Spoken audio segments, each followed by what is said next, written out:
So let me say to draw us to a close here. Let me relate to you an experience I had here. It'll be a couple experiences. The first one is about a job that I had a very good fortune to have in my early 20s. It was with an organization that has the name of a state in the name. The name of the state starts with I. Does anybody know what it is? Yeah. Iowa. Iowa is the right one. I worked at Practical Farmers of Iowa, familiar for just a couple of years, but it was a formational experience. This is the farmer-led sustainable ag organization that, among other things, brought rigorous on-farm research to Midwestern U.S. Farming systems. PFI is the strongest and most vibrant that it's ever been, but I'm glad nonetheless that my time there was there when the founder, Boone, Iowa farmer Dick Thompson, was still alive and still going strong. Now Dick stayed close to home most of the time. The books that he published had a spiral binding, and he mostly focused on being a good farmer. But I'll say that nevertheless, despite this modest rhythm of life, or maybe because of this modest rhythm of life, he needs to be elevated in kind of the pantheon of agrarians. Dick's most quoted line is his advice on interacting with your neighbors, who may or may not be doing and thinking the same things you are. And that advice, many of you know, I suspect, get along but don't go along. Another Dick Thompson line that I'm fond of is, you can't buy the answers in a bag. But the one I'm going to pull out here and nominate as his most important quote here is something that I lifted from his on-farm research manual, the self-published 2003 edition. Quote, "Be a good observer, keep track of everything that happens, record in 3 1/4 by 4 1/2 inch notebook, keep book in zipper pocket of Liberty bibs." End quote. Dick's notebook, he spent a lot of time waving his notebook, was sort of a totem for him that was constantly ready to hand in that zipper pocket. And Dick insisted that his whole farming system hinged on the discipline of observation and learning. That notebook, was the concentration point of it. So, of course, it's a powerful lesson for farming, and it may be a powerful lesson for some other things also. Now, to Dick Thompson's front pocket notebook, I want to add another voice and another pocket, in fact. Some of you may be aware of Dr. Liz Carlisle, perhaps from her book Lentil Underground, published a couple of years ago. She documents the journey of a group of audacity-rich but capital-poor farmers in Montana, where she's from. These folks have carved out an economic pathway for farming in a small and diversified manner in an age of big and monoculture. But today I'm thinking about a previous work of Liz's, a paper she wrote in 2013 called Critical Agrarianism. And the journey that's documented there is a different one. It's the journey that the agrarian tradition that we've been referring to has taken from origins in people like Locke, people like Jefferson, people like Creve Coeur, a journey that writing has taken all the way to people with names like Leopold and Berry and Jackson. And certainly, Liz thinks, this has been a vital tradition that's underpinned most of our best moments in agriculture in the time since then. But Liz notes, and once again I agree, that even though our 20th and 21st century writers have done a good job in the following respect, it's notable that their 18th and 19th century starting points, the writers who started this journey, their starting point could aptly be described as old white men and property. And so despite the fact that we've done some skillful navigation to evolve the agrarian tradition with those pitfalls in mind, we still have opportunities to fall into them, and we still need to be mindful. And so Liz, in that vein, proposes a list of 5 of what she calls back pocket tools, or points to keep on hand to make sure that we're not practicing a nostalgic agrarianism, but a critical agrarianism, to use her terminology. Point 1, or tool 1, we need to not fall in the trap of reflexively blaming rural problems on the urban, or urban problems on the rural. Instead, we need to view our shared social and economic and environmental problems as a shared struggle that unites us rather than something that divides us in a blame manner.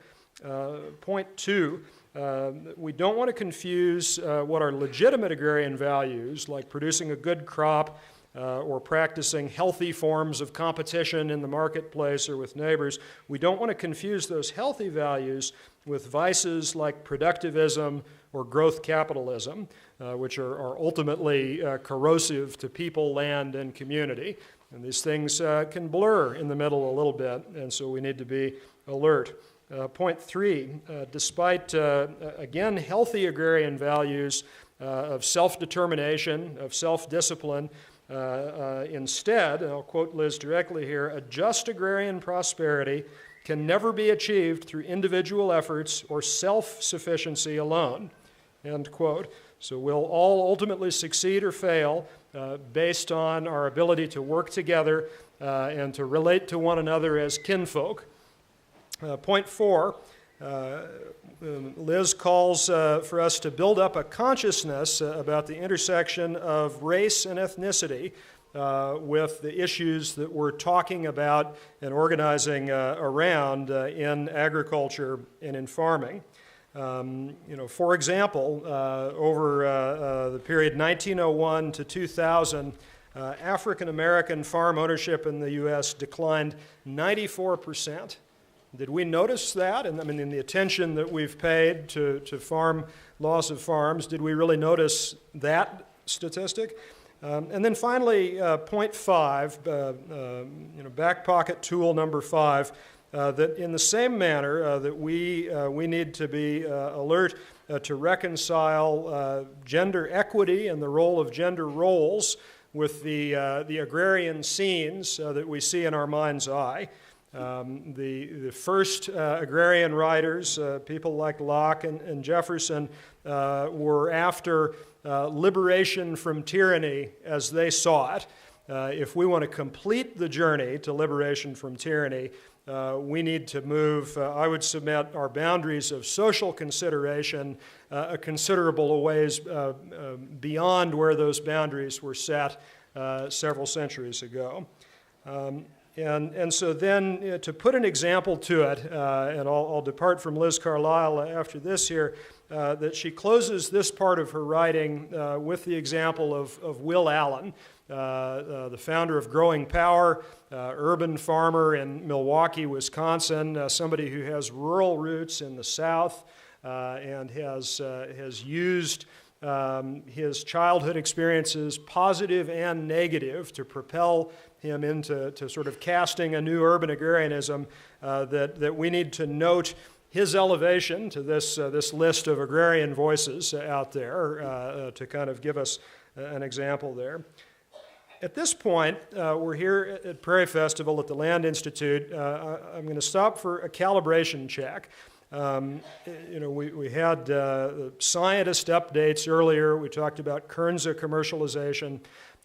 There's probably at least one person in this building, and if they weren't thinking this at this Prairie Festival, perhaps they thought it in a previous Prairie Festival, at least one person that's probably asked, what does any of this have to do with perennial grain crops? Now, of course, perennial grain crops are the work that the Land Institute is best known for. It's certainly the case that if we want to survive as a species over the long run, or at least survive as an organized society, that we have to radically transform the biological end of agriculture. And so we might ask, this business about race, this business about gender, seeing eye to eye, isn't it a higher priority to save the planet? And I have several answers to that I'll propose. The first one is that things like equality, things like liberation, things like kinship as a species are absolute moral values in themselves. We note that saving our soil, saving our atmosphere, it's true, are some of the gravest existential crises that we've ever faced. But that does not dismiss us from caring for our sisters and brothers. And we need to balance these things. My second answer is a sort of a utility answer here that if we're interested in perennial grain crops, to confront these existential crises, we need to be clear on what the role of grain crops are in a future food system, a future food and agriculture system. And a number of our speakers have discussed that that combined with the need for producing food in the city, we have the continuing need for producing staple crops in the country. And then my third answer to this kind of calibration question is that even though we haven't had perennial grain crops suitable for growing in polycultures, there's a number of things that we have known what to do on for quite a while. Some issues related to soil management, a lot of issues related to how we use energy, issues related to emissions.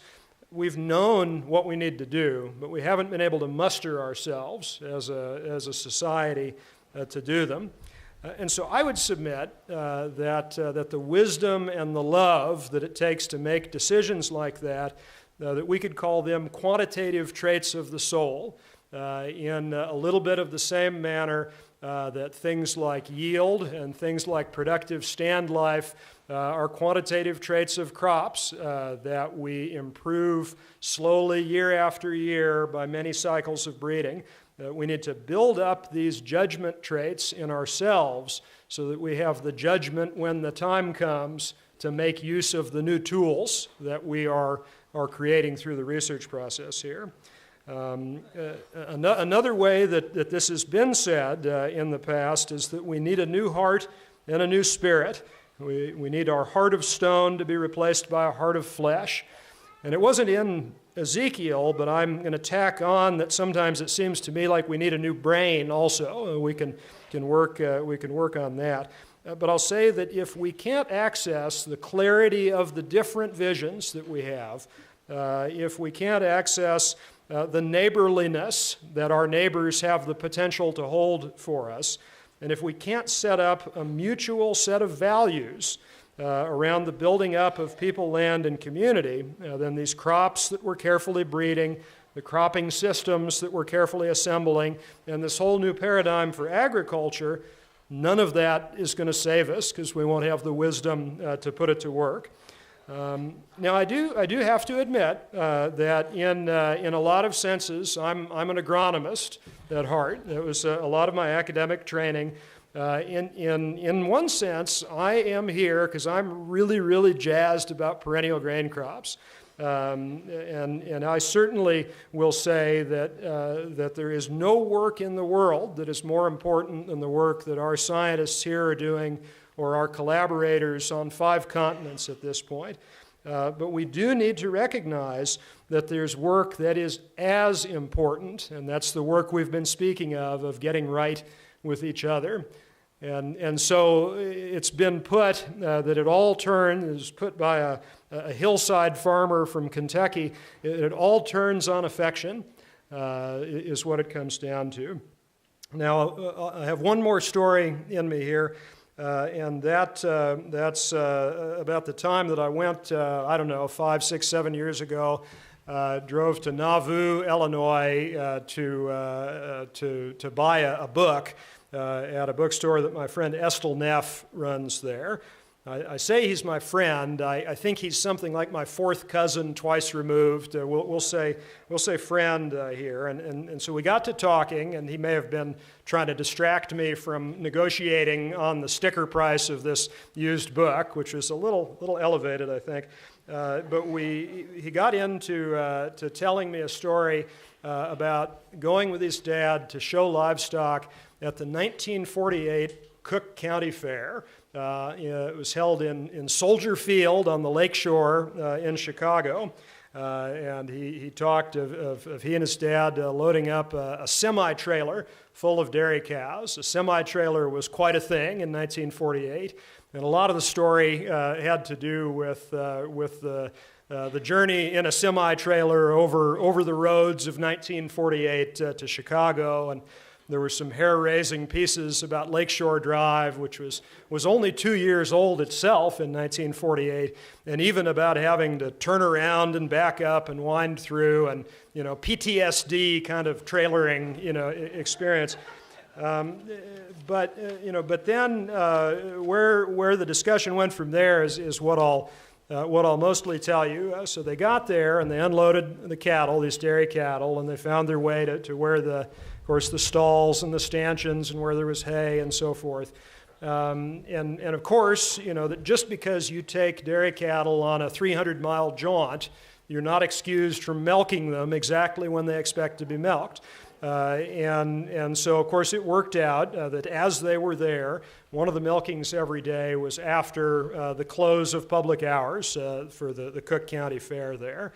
And after hours, they'd hired off-duty Chicago police officers to provide security for the site there.